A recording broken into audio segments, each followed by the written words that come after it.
یہ رپورٹ تمام stake holders اور حکومت کی آنکھیں کھولنے کے لیے کافی ہے۔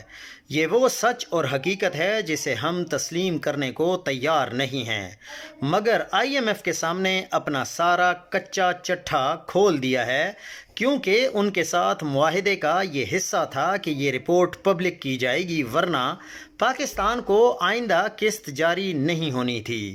اس رپورٹ میں سب سے خطرناک بات یہ ہے کہ عدلیہ اور عدالتی نظام پر سنگین سوالات اٹھائے گئے ہیں۔ پھر کرپشن پورے سماج اور معاشرے کا ایک لازمی جزو دکھائی دیتی ہے، جس سے گورننس کا بیڑا غرق ہو چکا ہے۔ احتساب کے ادارے اپنی ذمہ داریاں پوری کرنے میں ناکام نظر آتے ہیں۔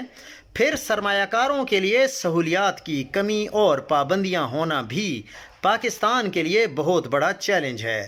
رپورٹ میں طاقتور گروہوں کا ذکر کیا گیا ہے، اور ہمارے ہاں شوگر مافیا سے لے کر ہر شعبے میں مافیاز موجود ہیں جو کسی بھی قاعدے اور قانون کو جوتے کی نوک پر رکھتے ہیں۔ ماورائے آئین اور قانون اقدامات اٹھائے جاتے ہیں۔